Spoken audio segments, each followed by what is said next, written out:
Welcome to Hindsight Tonight. I'm Damian Muziani, and here is this week's theme. Enjoy. Leading off, if you thought that heavy video game use could lead to violence, rest your thumbs and hold our beer. This one's a killer.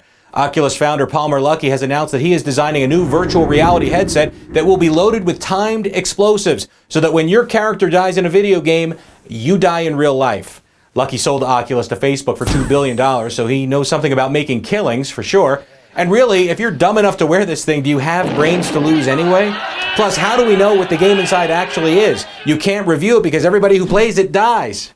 Dude, this game is so awesome. You're in this diner, you're eating onion rings, and then the door opens, the bell rings, and then... Save your money and life and just watch Sopranos on demand.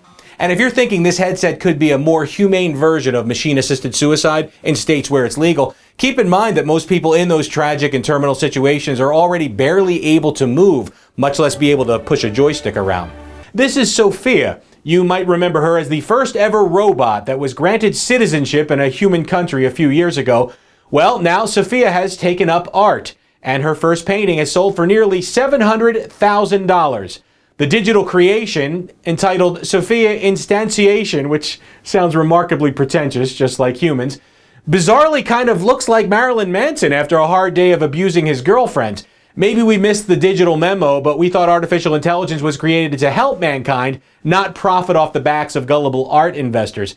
And now that Sophia is reportedly working on a pop music album, inevitably it will be followed by her own OnlyFans account, like the one that the Cash Me Outside girl started and made $1 million from in 6 hours.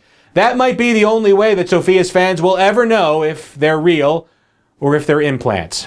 For the first time in United States history, an entire house is going to be auctioned off as a non-fungible token. That's right, in Florida, where fortune favors the felons. A 4-bedroom rancher in Gulfport will have its property rights minted onto an NFT and put up for bids. The starting price is $650,000, even though the house was valued at just $173,000 a little over 2 years ago. This smells like stunt casting to us. Of course, if this transaction somehow can legally be pulled off, it will literally flip future home sales on its head. Forget the real estate agents, forget the lawyers, ignore all that paperwork. You'll soon be able to buy a house with one Venmo payment. All that's left to do is find a way to get DoorDash to deliver it to you. That driver could get his college education paid off in just one tip, by the way. It's called Millennial Pause. You get it? Menopause, Millennial Pause. How progressive is that? Kudos, Gen Z, for attaching an advancing age feminine attribute to demean an entire generation. Apparently, if you're over 25, you begin your TikTok and Instagram videos by pausing, like preserved dinosaur Taylor Swift does. Hey guys, it's Taylor. Oh, I'm sorry, did you miss it? Here it is again. Hey guys, it's Taylor. Yes, we clocked it. 1/3 of 1 second. That is the Millennial Pause, and it drives Gen Z right to cringe town. I guess it's a sign of the times. Didn't Generation X lose their shit listening to their baby boomer parents answering machine cassette tapes? Why don't you get your ragged ass up and go home? Shut up.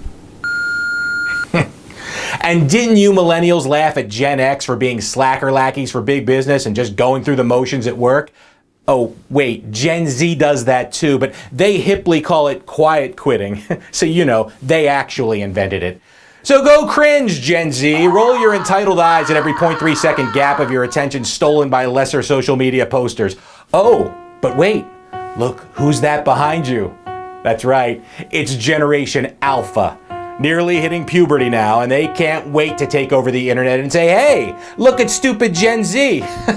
They still use their fingers to post online. Oh, don't pout, Zoomers.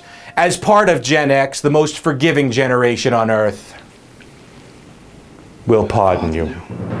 And that's your news. This is Hindsight Tonight. Join us right here every Sunday for Fresh Hindsight.